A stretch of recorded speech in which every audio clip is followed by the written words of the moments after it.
Hey guys, Jeremiah here trapping today. I'm getting ready for spring open water beaver trapping. Just gonna work on making a few slide wire rigs, and I thought I'd show you one way to make this rig.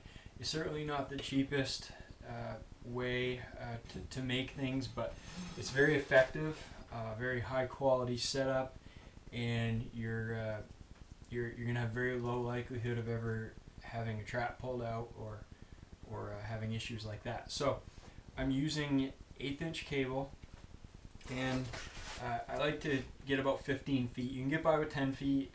It just depends on the situation where you're at and what the slope of the bank is, what type of terrain you're trapping in, whatever.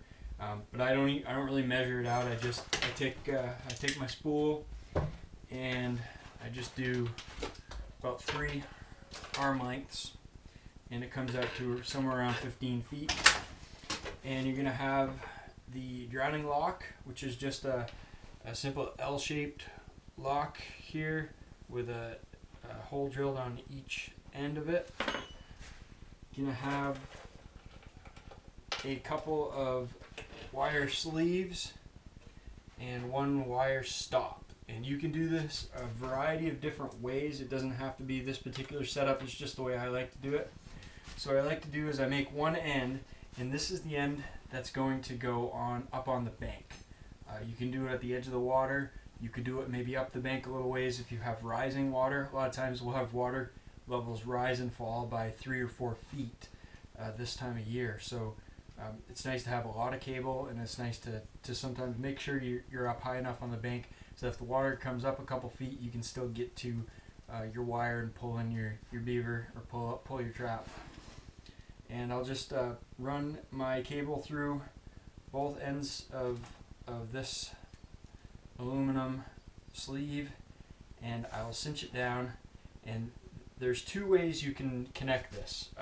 It has to be secure up on the bank, and you can either wire it to something, wire it to a tree or something. If you got a really solid rock, maybe you could wrap around a rock or whatever. You can actually, if you wanted to, you could make this loop adjustable, and you could loop it around something and cinch it up tight.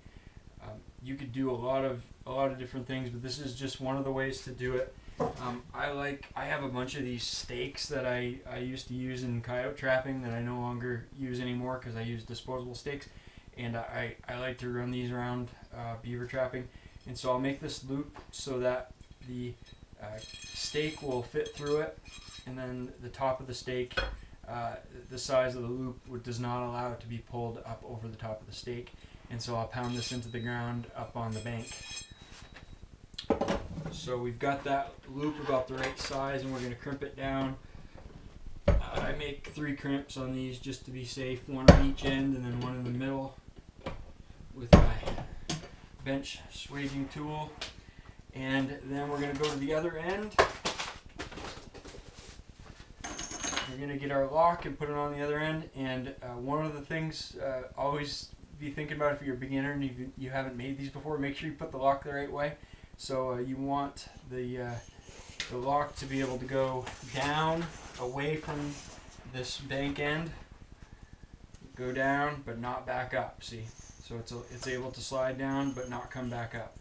If you go the other way, you've basically ensured that you're going to have a beaver up on dry land, out of the water, and alive when you get there, and probably illegal in certain places.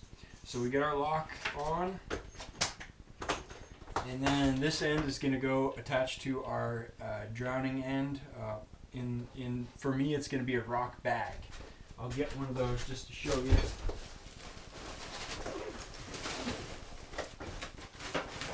This is just a burlap bag.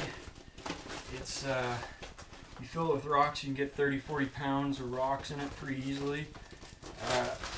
You can use any color, but green is kind of nice because it's a little bit camouflage, a little tougher for people to see, less likely for them to steal your stuff, steal your whole setup.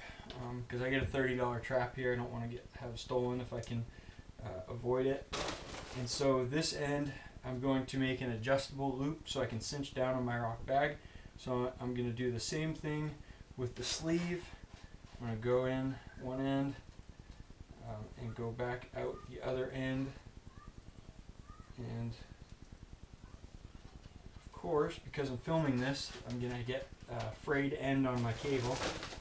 So if you get that happen, just cut off a little bit till you get a good end.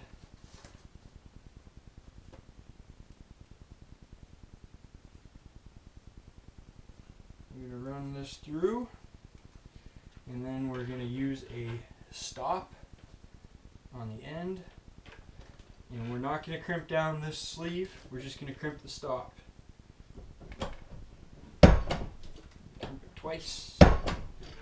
So what that does is it gives us an adjustable loop. We can go all the way down tight. If we wanted, we could tighten it down and use another rebar stake way down in the water. Not really feasible to do that because you're dealing with 3, 4, 5 feet of water. But what I like to do is I'll get this opened right up. I'll fill my bag with rocks.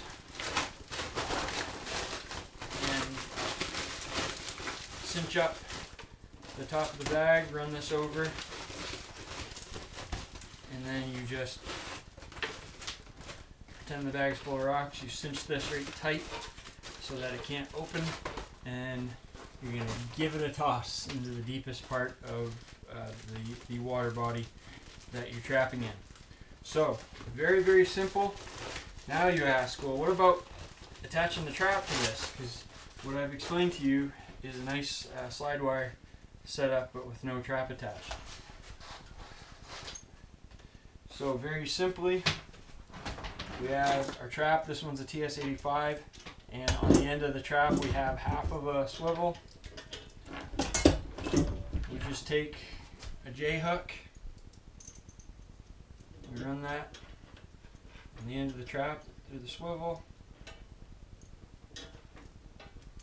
and we run that onto our lock. We tighten this down with our J-hook tool, and our trap is attached. So we just do that. I do that right when I go to set the trap.